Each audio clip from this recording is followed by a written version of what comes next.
¿verdad? Entonces, vamos a contextualizar un poquito la función de nuestra oficina en el tema de identificación.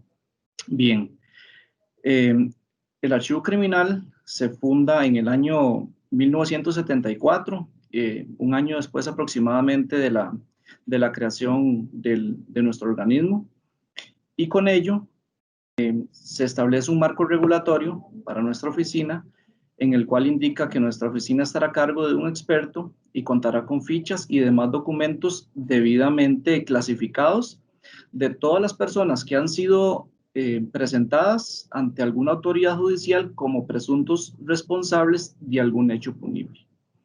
¿Eso qué significa? Que el archivo criminal va a ser el ente encargado de recolectar y administrar todas las reseñas policiales. ¿Qué información comprende una reseña policial? Bueno, básicamente es las huellas digitales y palmares que se conocen como tarjetas de impresiones lofoscópicas, unido a ello de información personal y además de fotografías del detenido. ¿Eso qué asegura? Una identificación de la persona sospechosa durante el proceso penal.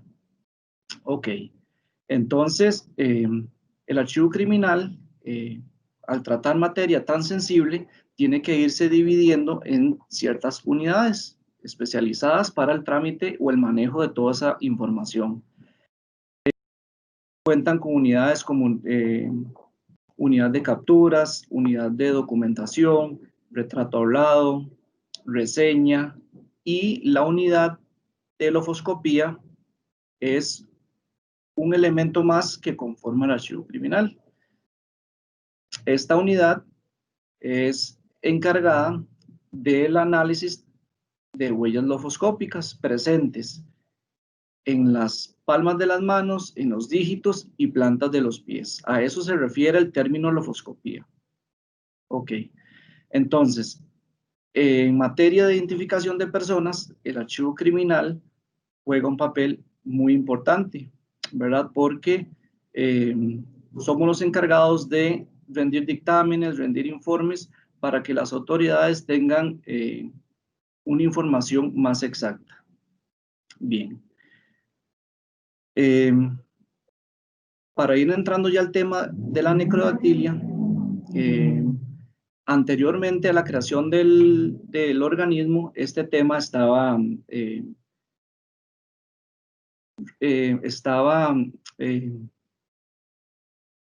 vamos a ver, como asignado a otra oficina. Entonces, con la creación de nuestro archivo, nos asignan a nosotros esa labor, ¿verdad?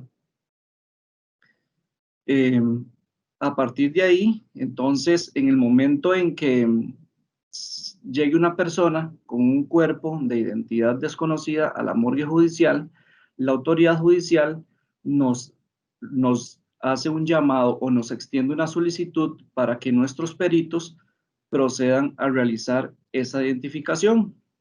Entonces, esas personas ingresan a la morgue, ya sea por una muerte accidental o bien una muerte natural, ¿verdad? O siempre que se presuma un delito.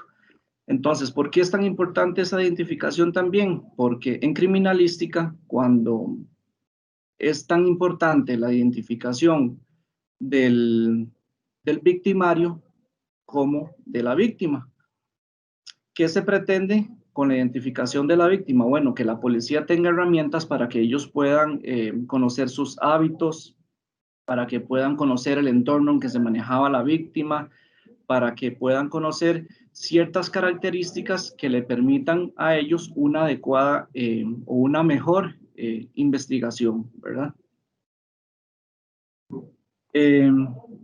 Esta técnica, bueno, se realiza desde el año 1975, el análisis de estas huellas en cadáveres, ¿verdad? El Código Procesal Penal nuestro establece en su artículo 191 que sobre la identificación de un cadáver que existen 3 procedimientos válidos u oportunos para dicha acción, ya sea por reconocimiento de testigos, ¿verdad? O mediante un mecanismo técnico, como lo es las huellas digitales, o bien, si el estado del cuerpo lo permite, que ya, digamos, para el caso de las muertes violentas o cuerpos en estado de putrefacción, digamos, esos cuerpos no son presentados al público para que se pueda realizar un reconocimiento de esa naturaleza. Bien. Entonces,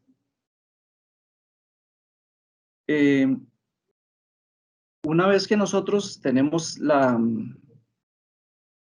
solicitud por parte de la autoridad judicial, nos apersonamos por parte de los peritos nuestros en nefroscopía, nos apersonamos a medicatura forense para hacer un análisis del cuerpo.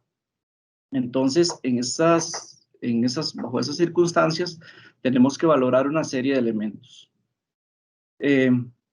Existen cuerpos que vienen en avanzado estado de putrefacción, hay cuerpos que vienen con pocas horas de fallecidos. Entonces, esa la realiza el perito en su momento y establece su metodología del trabajo. Generalmente, en cuerpos que tienen pocas horas de fallecidos, se nos hace mucho más fácil el trabajo porque no hay que realizar una reconstrucción de tejidos, no hay que realizarle al cuerpo ciertos procedimientos que nos demoran un poquito más de tiempo. Ok, entonces los cuerpos en avanzado estado de putrefacción también presentan ciertas etapas, ¿verdad?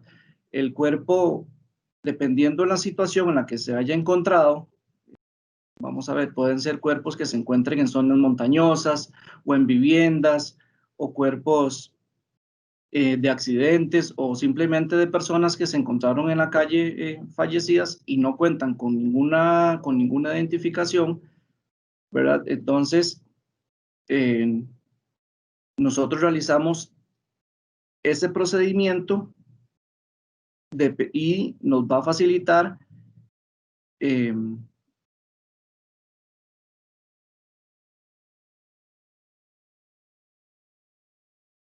disculpen aquí, ok. Entonces, dependiendo del estado en el que se encuentre el cuerpo, nosotros plasmamos nuestra ruta de trabajo. Bien, entonces, los cuerpos que se encuentran en estado de putrefacción avanzado, existe una técnica que se llama de regeneración de pulpejos, que ya es una técnica que requiere un poquito más de tiempo para aplicarla, pero que nos ha dado excelentes resultados. En esta técnica se utiliza un compuesto llamado hidróxido de amoníaco, que aplicado en distintas proporciones, podemos nosotros ir regenerando el tejido de esas personas hasta lograr una identificación. ¿Qué es lo que pretendemos con esta aplicación del procedimiento? Lograr regenerar el tejido hasta que nos permita tomar unas huellas de muy buena calidad o una calidad aceptable para ser verificada en nuestros sistemas. Como les mencionaba al inicio de la presentación, las huellas que son recolectadas en las reseñas policiales son comparadas con esas huellas que nosotros obtenemos en la morgue. Tanto en el organismo de investigación judicial mantenemos una base de datos, ¿verdad? Para lo cual utilizamos el sistema AFIS para hacer esas búsquedas, o bien también contamos con la ayuda valiosa del Ministerio de Seguridad Pública, que ellos también manejan una base de datos bastante amplia de personas que realizan trámites migratorios por estudio, por trabajo, permisos de portación de armas, etcétera. Ellos también nos colaboran en eso. Entonces, aproximadamente, bueno, más bien las estadísticas nos dicen que en los últimos 2 años hemos tenido un ingreso aproximadamente de unas 90 personas anuales que se encuentran en condición desconocida en la morgue, de las cuales nosotros en esta oficina hemos logrado la toma de huellas dactilares y hemos logrado una identificación de más de un 50% de ellas. ¿Por qué no logramos la identificación del 100%? Bueno, considerar que nosotros tenemos únicamente huellas, como les mencionaba al inicio, de personas que fueron presentadas como presuntos responsables de haber cometido un delito, tanto ante el organismo de investigación judicial o bien en la base de datos del Ministerio de Seguridad Pública. Probablemente si nosotros contáramos con una base de datos más amplia, tal vez que el registro civil en algún momento ellos puedan realizar un almacenamiento de todas las huellas de las personas costarricenses y nacionalizados. Bueno, hasta ese entonces tal vez pudiéramos nosotros realizar una identificación del 100% de las personas, pero hasta la fecha creemos que ha sido un aporte sumamente valioso, dado que nosotros valoramos dos cosas. Cuando una persona ingresa a la morgue, entendemos que hay una familia tal vez de esa persona que asume que su pariente, su amigo, su familiar cercano se encuentra desaparecido. Eso permite que las personas puedan dar sepultura a su ser querido o bien descartar alguna presunción de que su pariente se encuentra fallecido. Entonces, esa es una de las labores que nosotros en el archivo criminal realizamos en cuanto a al trámite de personas fallecidas que ingresan a la morgue en calidad de desconocidos. No sé si alguno o alguna tiene alguna consulta.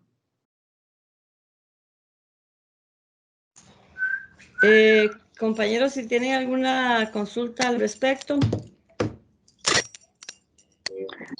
Hola, señora. Es Joel de CROI. Ok, Joel de CROI puede hacer su consulta.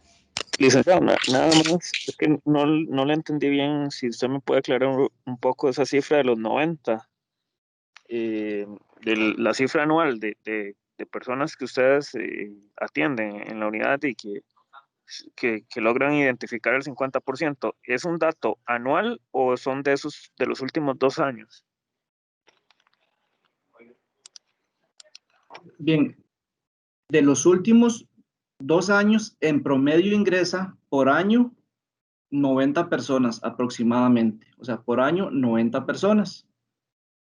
De esa cantidad, nosotros logramos identificar un poco más del 50%, pero sí corresponde a esa cantidad, es anual.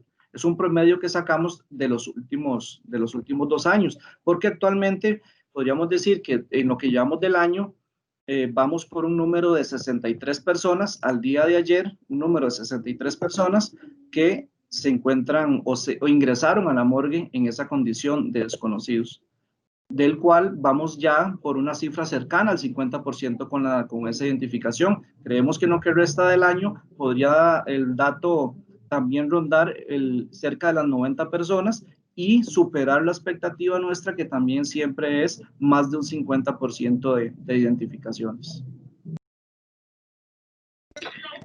Perfecto. Y nada más, licenciado, después de, digamos, los que quedan, el 50% de ese que no logran ser identificados, ¿qué pasa con ellos? ¿Cuál es a quiénes se remite después de este paso? Bien, vamos a ver, una de las bondades de la pericia nuestra es que es un método muy rápido para emitir el resultado de una posible identificación. Esa es una de las ventajas y una de las herramientas más importantes de cuál la institución echa mano. Luego si nosotros no logramos obtener un resultado positivo en la identificación, pues si el cuerpo lo permite, digamos, si no es un cuerpo que está en avanzado estado de putrefacción o si no fue una muerte violenta por algún tipo de accidente, ¿verdad? Entonces, el cuerpo podría ser mostrado al público en la morgue judicial durante un tiempo para determinar si se puede obtener alguna información. Si no, pues ya con presuntos, con presuntos familiares que se obtengan de esa persona, podrían realizarse pruebas de ADN. Ya el tema con estas pruebas es que tardan un poquito más de tiempo y también son un poco más de costosos para la institución, pero es una herramienta de la cual se tiene a disposición también. Perfecto, muchas gracias. Con mucho gusto. Joel, y tengo entendido, bueno, que no identificarse, ¿verdad, don Rolando? Finalmente estos son los que son enterrados como XX, como personas que no son identificadas, que se entierran, ¿verdad? Ya cada cierto tiempo, cuando hay unas, no sé, 30, creo, cantidad de personas o más, que ya se hace el entierro en común, porque no lograron ser identificados de ninguna forma. Correcto, este procedimiento se realiza ya una vez que se agotaron estas vías. Se agotó la vía de reconocimiento de testigos, se agotó la vía de reconocimiento por medio de huellas dactilares o de identificación por medio de huellas dactilares. No hubo ningún familiar para poder hacer una comparación por medio de ADN, ni se obtuvo un resultado durante la exposición del cuerpo al público durante un tiempo prudencial. La legislación estipula un tiempo prudencial, ¿verdad?, para el almacenamiento de dichos cuerpos en la morgue, y como bien lo indica Cinia, posterior a eso, ya mediante una orden judicial, los cuerpos ya son llevados a fosas. Listo, Joel, con su consulta. Listo, muchas gracias. Ok, nos hacen una consulta acá. Nos indica, ok, que no necesariamente entonces tiene que tener un antecedente judicial para tener huella, puesto que ustedes comparten la información con seguridad pública y ellos toman huellas a gente que tiene que hacer diferentes trámites o migratorios. Sí, interesante esa pregunta. Vamos a ver, la información que está contenida en el archivo criminal por regulación de la ley orgánica dice que es únicamente de uso exclusivo para policía judicial y otras policías. Ok. ¿Qué es lo que sucede con este tipo de identificaciones? Que esto es un servicio civil. Entonces, nosotros lo que hacemos es optar por otras bases de datos en las cuales se almacenan huellas para poder lograr una identificación. En algunos casos donde se tiene un presunto nombre, entonces nosotros también solicitamos la colaboración del registro civil. Recordemos que el registro civil lo único que almacena en sus bases de datos son 2 dígitos, generalmente son los dedos índices. Entonces, con solo un dígito nosotros podríamos realizar una identificación. Pero sí, digamos, en este caso no es tan trascendental que la persona, que sus huellas sean de índole penal o de índole civil en el caso de las huellas almacenadas en el archivo policial del Ministerio de Seguridad Pública. En este caso, lo que nosotros valoramos es contar con el recurso y poder darle la información a la policía para que ellos ya tengan una identificación y puedan seguir con el curso de la investigación. Qué listo, don Rolando. Tengo aquí una pregunta de Diario Extra que me dice que no le está funcionando bien el micrófono. Indica, ¿qué otro método podría aplicarse para que obtengan las huellas de los ciudadanos y de esta manera facilitar la identificación de los cuerpos? ¿O solo por medio del Tribunal Supremo de Elecciones? Actualmente son los 3 mecanismos de los cuales nosotros disponemos. Las huellas que contiene la institución por medio del archivo criminal, la colaboración que nos realiza el Ministerio de Seguridad Pública a través del archivo policial y en su sección dactiloscopía, o por medio del registro civil. Son los únicos 3 mecanismos que nosotros contamos actualmente para poder realizar estas pericias. Nosotros desearíamos que en algún futuro la legislación le permita al registro civil optar por una base de datos amplia. ¿A qué me refiero con esto? A que ellos puedan tomar el 100% de las huellas de la población nacional, ¿verdad? Pero eso es un proyecto muy ambicioso que requiere un poco más de tiempo. Ya en su momento, otros compañeros profesionales en esta rama también mostraron su criterio al respecto de la necesidad de contar con una base de datos de esa magnitud, pero es un proyecto bastante ambicioso, como les mencionaba. Por el momento, disponemos de esas 3 herramientas únicamente. Vamos a ver, aquí continúa con otra consulta. Dice Mónica, ¿cómo hacer para tener una base de datos de huellas? Si eso la ley lo permite o cómo se podría hacer. Bien, en el caso del organismo, nosotros estamos regulados, vamos a ver, hay una ley la ley de protección de datos, ¿verdad? Dice que un sistema no puede ser utilizado para el fin con el que fue creado. No puede ser utilizado, perdón, para otra cosa distinta al fin con el que fue creado.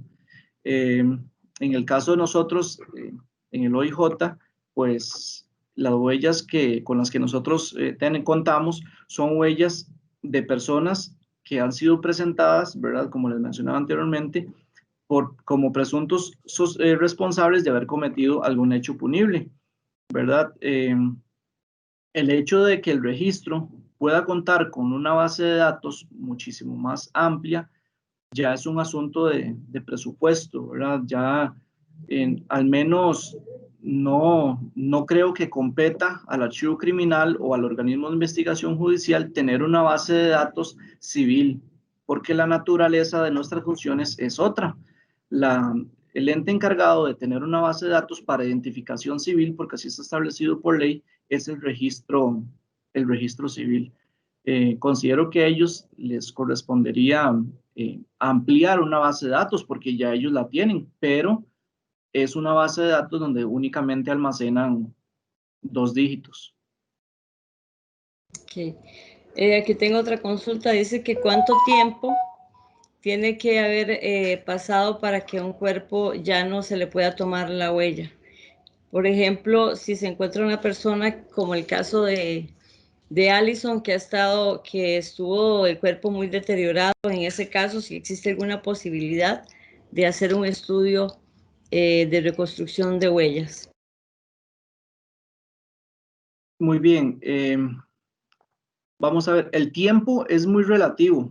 El tiempo no nos dicta a nosotros si se debe o no se debe realizar una toma de huellas o una inspección necrodactilar. Eso está más relacionado a los factores ambientales, dónde se encontraba el cuerpo, bajo qué condiciones, si se encontraba expuesto a la intemperie. Sabemos que ese tipo de factores acelera la putrefacción. Tenemos la ventaja de que la piel de las manos es una piel muchísimo más resistente que la piel que se encuentra en otra zona del cuerpo. Entonces, generalmente,